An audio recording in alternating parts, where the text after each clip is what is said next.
தெற்கு லெபனானில் நிறுத்தப்பட்டுள்ள மால்பாட் எனப்படும் மலேசியன் பட்டாலியன் சம்பந்தப்பட்ட அனைத்து ரோந்து மற்றும் தளவாட இயக்கங்களும் ஐக்கிய நாடுகளின் இடைக்கால படையின் அறிவுறுத்தலின் பேரில் இடைநிறுத்தப்பட்டுள்ளதாகவும் மால்பாட் பணியாளர்கள் பாதுகாப்பாக இருப்பதாகவும் பதற்றங்கள் அதிகரித்த போதிலும் உயிர் சேதமோ அல்லது சொத்து சேதமோ பதிவாகவில்லை என்றும் பாதுகாப்புத்துறை அமைச்சர் காலித் நூருடின் தெரிவித்துள்ளார். பணியாளர்களின் பாதுகாப்பை கருத்தில் கொண்டு நிலைமை சீராகும் வரை இடைக்கால படை பதுங்கு குழி பயிற்சிகளை நிறுவப்பட்ட நடைமுறைகளின்படி செயல்படுத்தி உள்ளதாக அவர் இன்று ஒரு அறிக்கையில் தெரிவித்தார். பாதுகாப்பு அமைச்சு மற்றும் மலேசிய ஆயுத படைகள் தெற்கு லெபனானின் நிலைமையை தொடர்ந்து கண்காணிக்கும் என்று அவர் கூறினார். பினாங்கு, செப்ராங் பிராய், தங்கா, செலாத்தான் பகுதிகளில் வரும் வெள்ளிக்கிழமை இரவு 10 மணி முதல் குழாய் மாற்றும் பணி மேற்கொள்ளப்படவிருப்பதால் திட்டமிடப்பட்ட 24 மணி நேர குடிநீர் விநியோக தடையை அப்பகுதி மக்கள் எதிர்கொள்வார்கள் என்று தெரிவிக்கப்பட்டுள்ளது.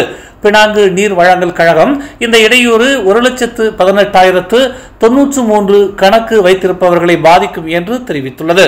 பெர்மாத்தாங் பாவில் உள்ள ஒரு பெரிய பைப் லைனின் ஒரு பகுதியை மாற்றுவதாக தெரிவிக்கப்பட்டுள்ளது. 2 மில்லியன் ரிங்கிட் செலவில் பெர்மாத்தாங் பாவில் உள்ள பாலிடெக்னிக் செப்ராங் பிராய் வளாகத்திற்கு அருகில் ஒரு புதிய 180 மீட்டர் பைப் லைன் பிரிவு இணைக்கப்பட்டு இயக்கப்படும் என்று பினாங்கு நீர் வழங்கல் கழகம் தெரிவித்துள்ளது.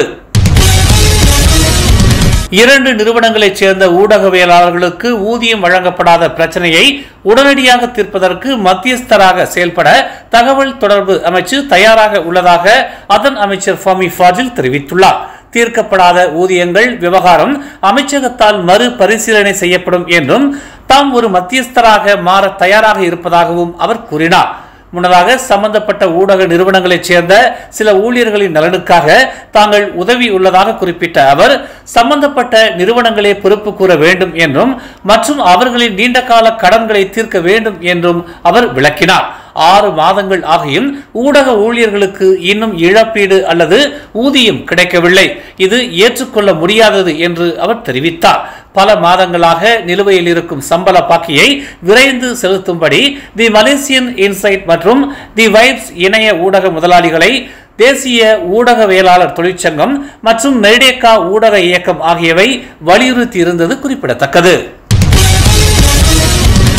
மலேசியாவில் இருந்து கடத்தப்பட்ட 4,998 சிவப்பு காதுகள் கொண்ட ஸ்லைடர் ஆமைகளை சென்னை விமான நிலையத்தில் சுங்கத்துறை அதிகாரிகள் பறிமுதல் செய்துள்ளனர். கடந்த ஞாயிற்றுக்கிழமை நள்ளிரவில் பிளாஸ்டிக் கூடைகளை எடுத்துச் சென்ற 2 நபர்களை சுங்கத்துறை அதிகாரிகள் தடுத்து வைத்த போது இந்த விவகாரம் அம்பலமானது. சுற்றுலா விசாவில் மலேசியாவுக்கு வந்து சென்ற அந்த பயணிகள் முதலில் தங்கள் கூடைகளில் பொம்மைகள் மற்றும் சாக்லேட்டுகள் இருப்பதாக தெரிவித்துள்ளனர். இருப்பினும் மேலும் ஆய்வு செய்ததில் கூடைகளுக்குள் 4,998 உயிருள்ள சிவப்பு காதுகள் கொண்ட ஸ்லைடர் ஆமைகள் மற்றும் 19 அல்பினோ சிவப்பு காதுகள் கொண்ட ஸ்லைடர் ஆமைகள் இருப்பதை அதிகாரிகள் கண்டுபிடித்தனர். கடந்த மாதம் கோலாலம்பூர் பண்டார் ஸ்ரீ டாமன்சாரா பெர்சியாரான் பிராண்டியில் உள்ள ஒரு கொண்டோமினியம் பிரிவில் 20 முறை கத்தியால் குத்தி டிசைனர் ஒருவரை கொலை செய்ததாக வேலையில்லா ஆடவர் ஒருவர் இன்று மஜிஸ்ட்ரேட் நீதிமன்றத்தில் குற்றம் சாட்டப்பட்டார். 50 வயதான லிம் வாசியோங் மஜிஸ்ட்ரேட் ஷாரில் அனுவார் அமாட் முஸ்தபாவுக்கு முன்பாக மேண்டரின் மொழியில் குற்றச்சாட்டு வாசிக்கப்பட்ட போது அதை புரிந்து கொண்டு தலையசைத்தார். இந்த வழக்கு உயர்நீதிமன்றத்தின் அதிகார வரம்பிற்கு உட்பட்டது என்பதால் குற்றம் சாட்டப்பட்டவர்களிடமிருந்து எந்த மனுவும் பதிவு செய்யப்படவில்லை. 36 வயதான முகமது ஷர்காவி அபுபக்கார் என்பவரை கடந்த செப்டம்பர் 14ஆம் தேதி இரவு 9 மணி அளவில் கொண்டோமினியத்தில் கொலை செய்ததாக லிம் மீது குற்றம் சாட்டப்பட்டது. தண்டனை சட்டத்தின் 302வது பிரிவின் கீழ் குற்றம் நிரூபிக்கப்பட்டால் மரண தண்டனை விதிக்க வகை செய்யும் என்பது குறிப்பிடத்தக்கது. அடுத்த ஆண்டு ஜனவரி 1ஆம் தேதி முதல் சமூக பாதுகாப்பு அமைப்பான சொக்சோவில் சிறு வணிகர்கள் மற்றும் வியாபாரிகள் பங்களிப்பது கட்டாயமாக்கப்படும் என்று தெரிவிக்கப்பட்டுள்ளது. SKSPS எனப்படும் சுய தொழில் செய்பவர்களுக்கான சமூக பாதுகாப்பு திட்டத்தின் கீழ் பங்களிப்புகள் வழங்கப்படும் என்றும் அவர்கள் வேலைவாய்ப்பில் காயமடைந்தால் நிதி உதவியை பெறுவதை உறுதி செய்வதே இதன் நோக்கம் என்றும் சொக்சோ தெரிவித்துள்ளது. தங்கள் சொந்த வணிகத்தின் ஒரு பகுதியாக கியோஸ்களை இயக்குபவர்களுக்கும் இது பொருந்தும் என்று சட்டப்பூர்வ அமைப்பு தெரிவித்துள்ளது.